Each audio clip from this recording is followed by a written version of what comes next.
Right, I picked up this 2007 Holden Rodeo with a 3 litre 4JJ1. It was running okay when I first got it, but it was going into limp mode sometimes and coughing and spluttering a bit. And now the engine light has come on and it won't rev above an idle, and it dies after 30 seconds. When it has been running, it's got plenty of power and no horrible noises, so I don't think it's anything major. I'll plug it into the OBD and see what codes come up. Engine ECM fault code 1, closed valve not detected, and a couple of things on the ABS. I'll strip that EGR valve down. It's probably clogged up with soot, so we'll just strip that down and clean it out.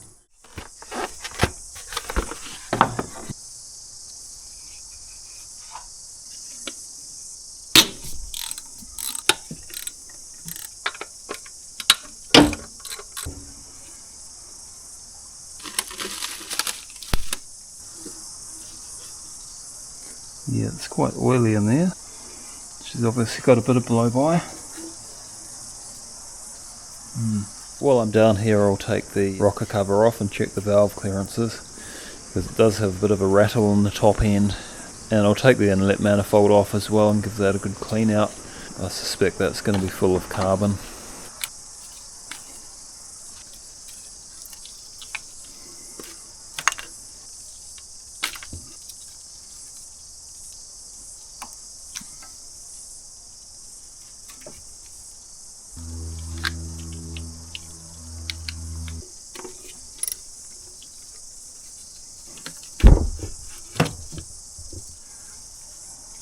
Quite a bit of oil on there.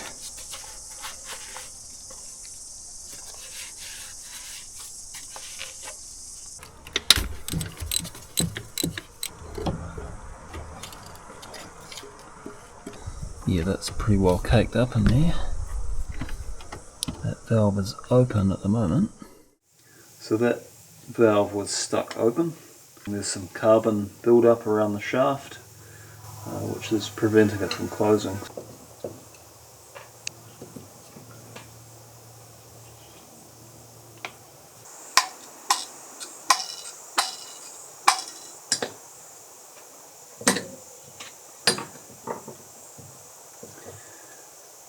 Yeah, look at that.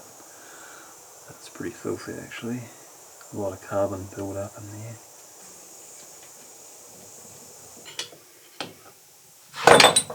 Got it. There we go. So that hasn't been sealing properly. I've got a brass wire brush here. It'll get all that carbon off, but won't damage the shaft.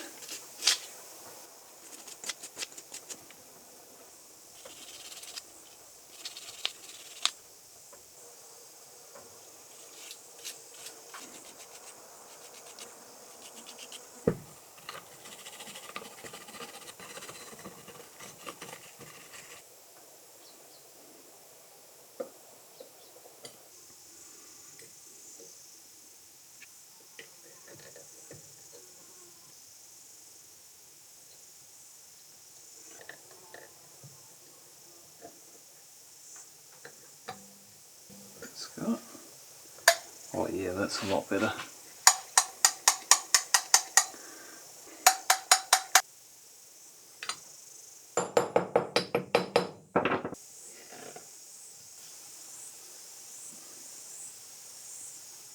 Now we've got to get that AC pump out of the way.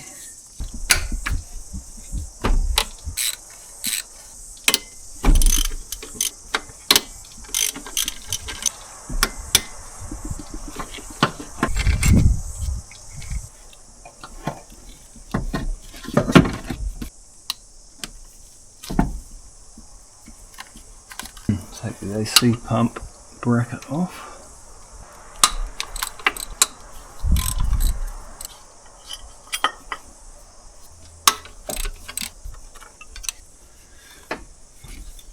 Got to get this whole manifold off, so I'll have to remove all these lines. But before I take those off, I'll just give the whole thing a bit of a blowout so that we don't get any dust in the holes.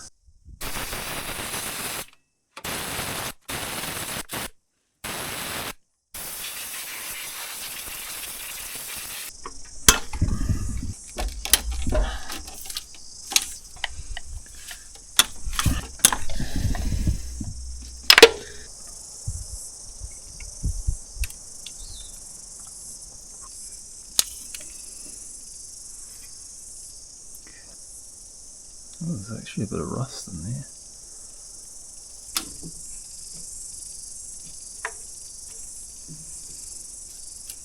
Three.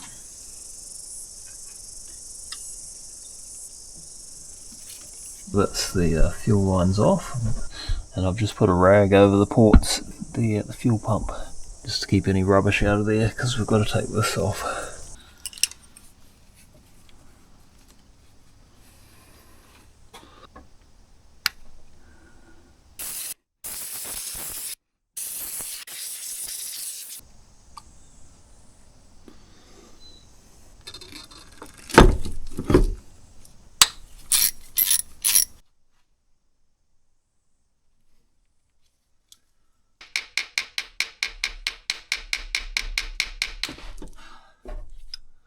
Got it. It was just starting to strip. I could feel it go with the socket, but that did it.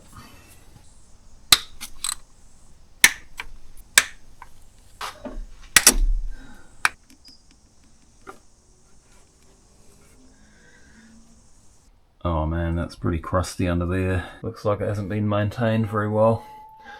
Maybe they haven't changed the oil as often as they should. I'll dump the oil and filter as well and see how much rubbish is in that. That's not ideal.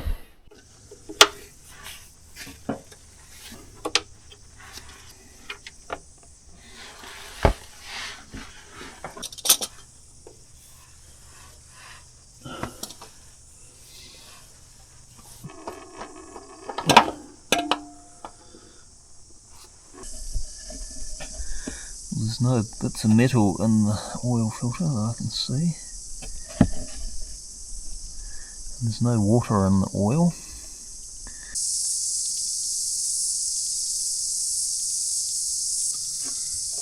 It doesn't look too bad, there's no signs of metal in there at all, so that's good. So I'll just go through and give that a bit of a clean up with a rag. Make sure that none of it drops down into the oil galleries, and yeah, just try and get all the loose stuff off, because we don't really want that going through the engine. Check all these rollers to make sure they're good. Before I check the valve clearances, I've got to get the mark on the crankshaft pulley to line up with that little arrow, so I just have to turn that round slightly.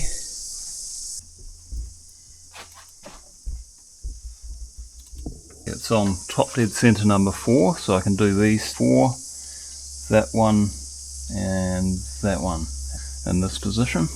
All the valve clearances are 0.15, so that makes it easy. So I just have to get this feeler gauge in between the roller and the cam. That's way too loose. So is that one. Those inlets are pretty good. That one's a little bit loose as well.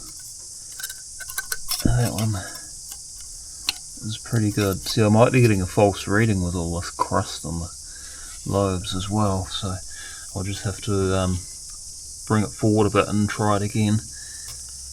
They're loose as well. Way too loose. Okay, so it looks like I'm going to have to tighten quite a few of them. Just a matter of turning the nut there and then getting a screwdriver and winding that screw in and then tightening the nut again.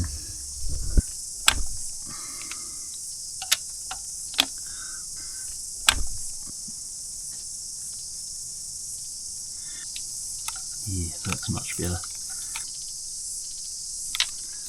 And double check it. That is spot on. There's a little bit of resistance, but it's still going in okay.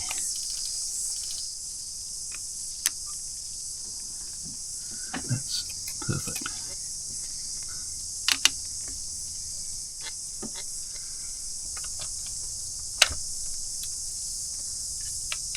I wonder if she was a bit rattly.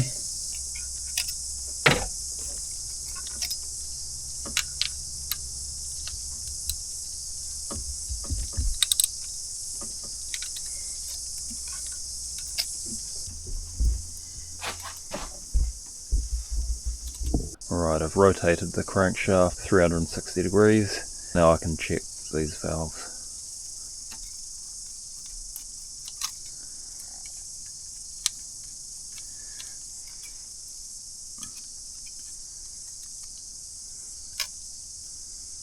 Good.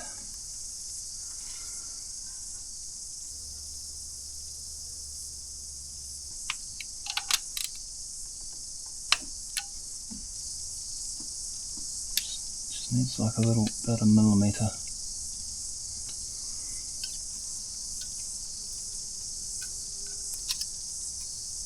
Yep.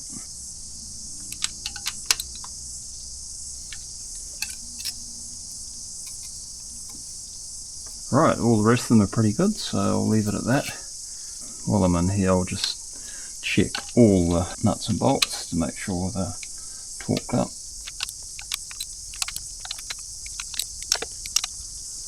Well, that one was a little bit loose actually.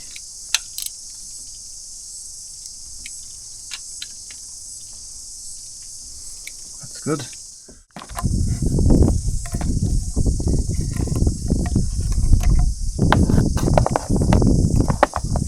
Whoever took it off last time, they put this front nut on without one of these in there. It's supposed to go in there, and so that's where all that oil was coming from, up the front. So hopefully the new seal kit solves all the oil leaks.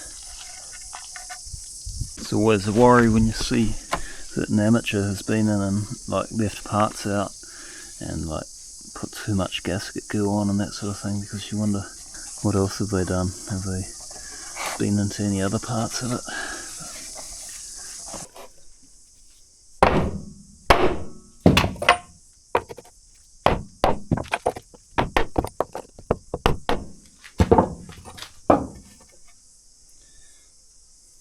Get some of that grease off there.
I always like to check the swarf in new filters because sometimes they have bits left over from the thread cutter. That one's alright.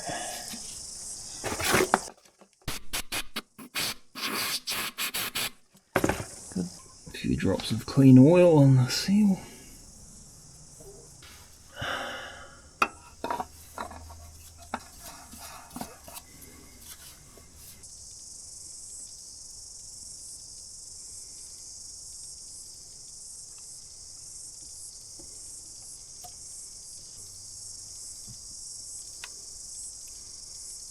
Alright, we'll take the inlet manifold off. There's 8 bolts holding it on. You need a 12.8mm socket to get the bottom bolts.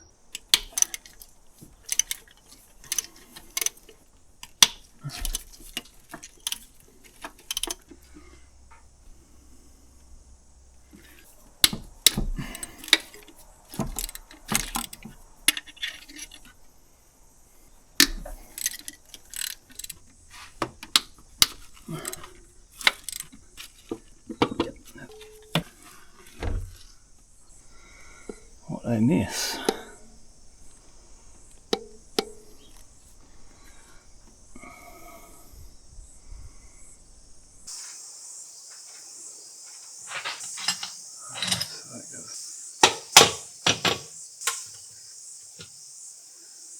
Pretty filthy in there.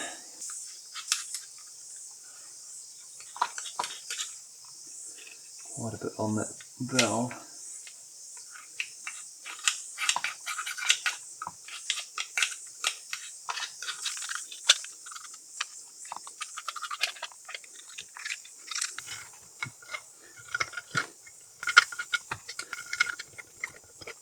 Why would you want this going through the engine? These swirl plates can come loose and go through the engine, and they do a lot of damage, so we'll just take them off and get rid of them just to prevent that happening.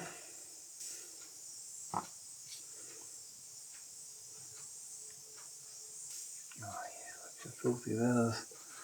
Look at that. Filthy, man. That one's all clogged up there.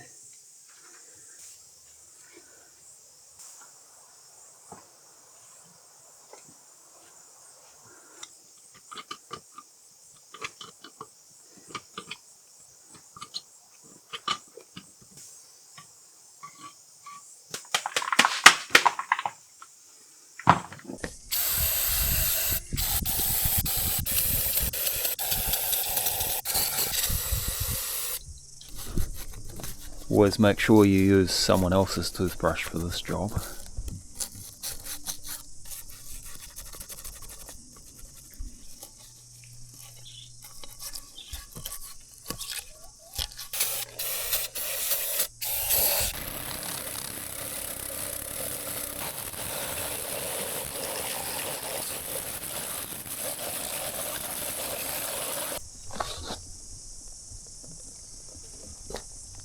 Alright, got all that gunk out of there.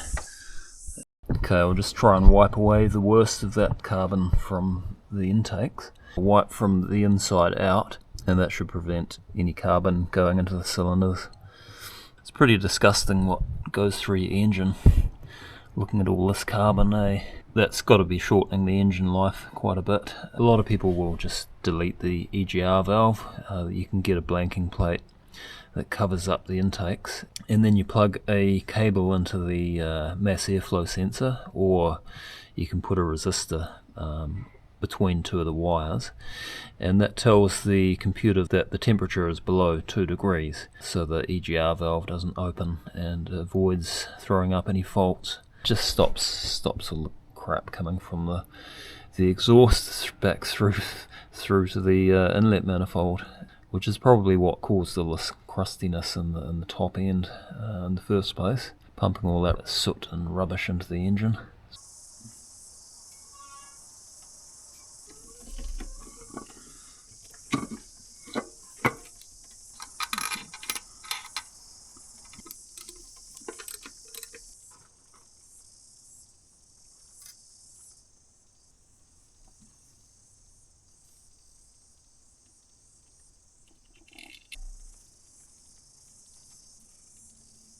A little bit of RTV on the half moon seals over top of those, biasing towards the outside of the casing so that the sealant doesn't get squeezed inwards.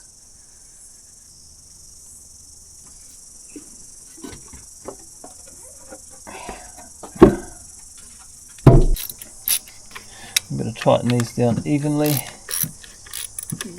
so that it all goes down at the same level. Why do you have this plastic bag on here? Stop dust and nuts and bolts falling in. Okay. Because it would be a nuisance to have to get them out. Yeah.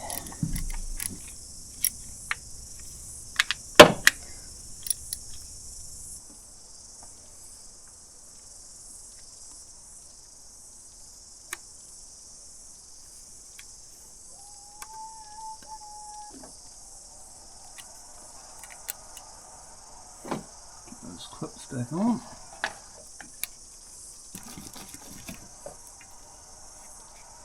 Alright, these fuel lines can go back in.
So this is where a lot of people will put a blanking plate to stop all the crap from the EGR valve.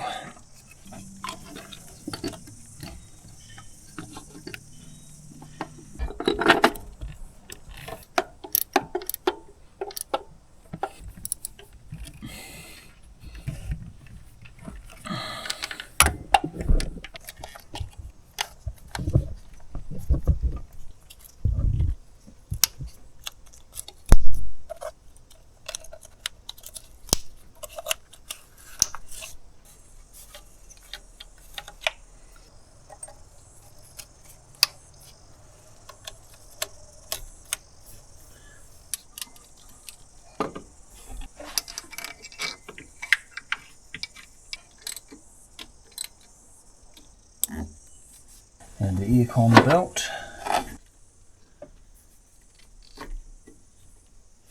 Tighten up the AC belt.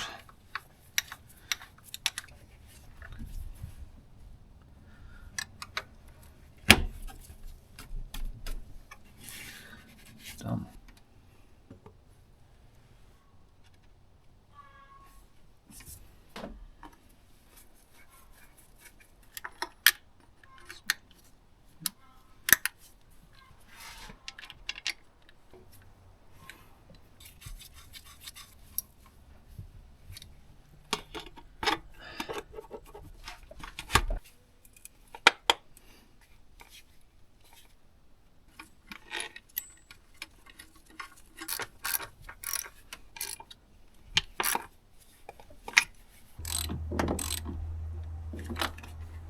Because I took the injector lines off, I'm going to kind of have to bleed it, so I'll just let it pump for a while, turn it on, then off a few times, and that'll pump some fuel through.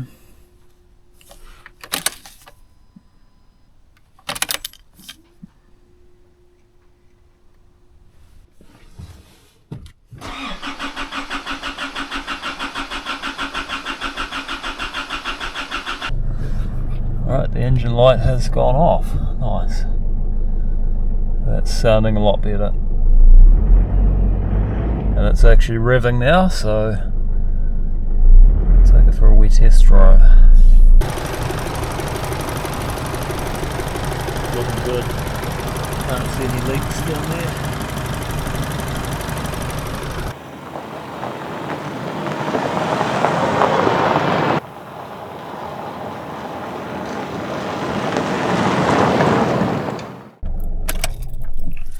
Right, that's running perfectly now. No more faults coming up, and it's got plenty of power and running smooth.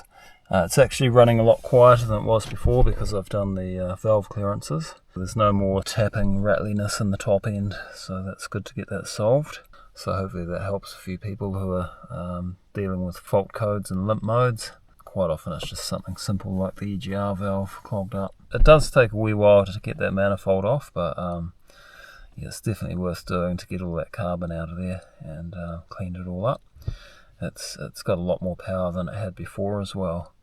Thanks for watching. Catch you next time.